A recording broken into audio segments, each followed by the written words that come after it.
Bon, on va parler aujourd'hui de la technique que je juge la plus efficace en boxe française. Alors, euh, de mon avis, bien entendu, expertisé par la mise en pratique en combat, euh, par le ressenti aussi, par du fait qu'elle peut être utilisée à la fois pour se dégager, pour attaquer à longue distance, et évidemment par rapport à ce qu'elle a fait comme dégâts entre guillemets sur mes adversaires.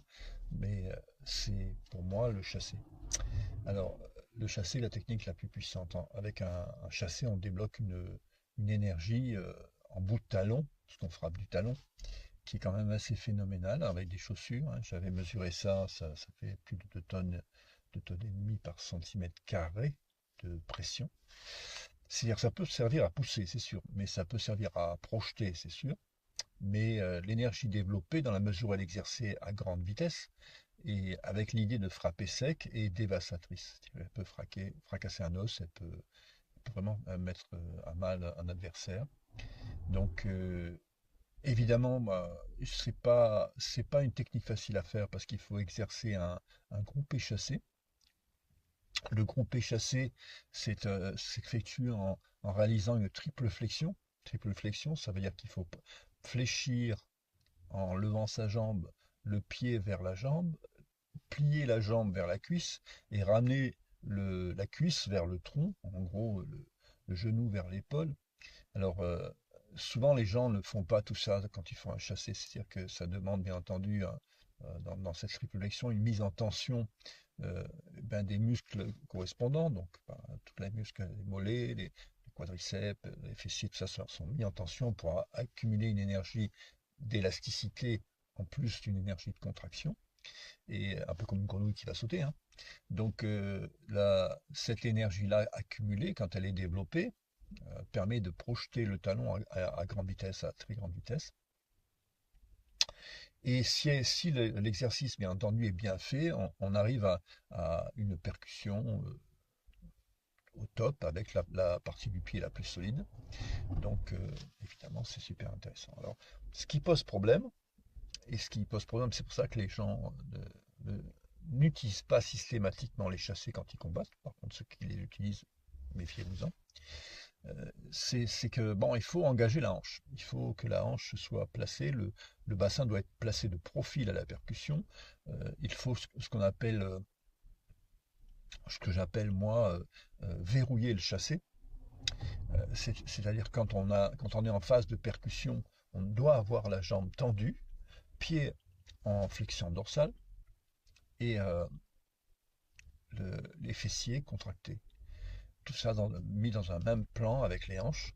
Et aussi, bien entendu, pour avoir l'assise nécessaire à une percussion puissante et un contrôle, si on tape, bien sûr, pas à bonne distance, si on loupe, pourquoi pas, il faut qu'il y ait un pivot total. Pivot total, c'est-à-dire le pied d'appui, lui, doit être orienté, pas à moitié, pas la pointe vers l'adversaire, mais bien le talon vers l'adversaire. Quand tout cet alignement biologique est réalisé, c'est ça qui s'appelle verrouiller le chassé. Et alors le chassé ne reste pas tendu, la jambe tendue, bien entendu, sauf si l'adversaire euh, est poussé, parce que ça veut dire qu'on a mal anticipé la distance, ou on cherche simplement à repousser l'adversaire. Mais donc cette jambe qui est tendue revient en arrière, un peu comme un ressort, pour déposer l'énergie dévastatrice sur la cible et bien entendu pouvoir redoubler le mouvement, c'est-à-dire dans la mesure où ça frappe et on regroupe, ça veut dire on revient en armée chassée, on peut taper une fois, taper deux fois, taper trois fois, se servir même du groupé pour se déplacer et frapper en poursuite, ce qui est le plus intéressant en termes tactiques, parce que l'adversaire peut esquiver le premier coup, mais si le réarmé euh, suit le mouvement et déplace le non seulement le moment frappeur, mais le frappant. Cette distance que l'on gagne permet de frapper un deuxième chassé, alors pas forcément au même endroit évidemment, mais avec la bonne distance si des fois la première a loupé. Ou si la première a été juste exécutée pour pousser et mettre à distance l'adversaire. Donc c'est le chassé et la technique on the top. Après, il faut savoir que le chassé exécuté, parce que les gens ils disent ouais, mais quand on groupe, le chassé se fait en deux temps.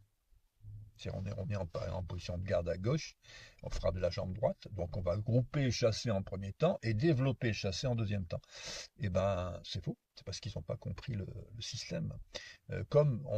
Il se peut s'exécuter en un temps, il faut comprendre comment l'exécuter en un temps. Et en fait, l'exécuter en un temps, c'est utiliser le mouvement de la hanche dans la projection en un temps. C'est en fait, il faut faire un chassé tournant. Alors, vous avez la possibilité de faire le chassé tournant qui est aussi rapide qu'un fouetté, parce que la hanche est participative et lancée d'un coup en groupant. Alors là, c'est super intéressant, super dévastateur aussi quand on le maîtrise, hein. Ce processus permet donc de frapper en un temps. Et l'autre solution, c'est de frapper de la hanche avant, de la jambe avant, en utilisant des techniques de saut, et notamment le sauté croisé, qui permet de réduire la distance à grande vitesse aussi, et qui est un système qui permet d'accentuer aussi le jet du talon sur la cible, donc la puissance de frappe.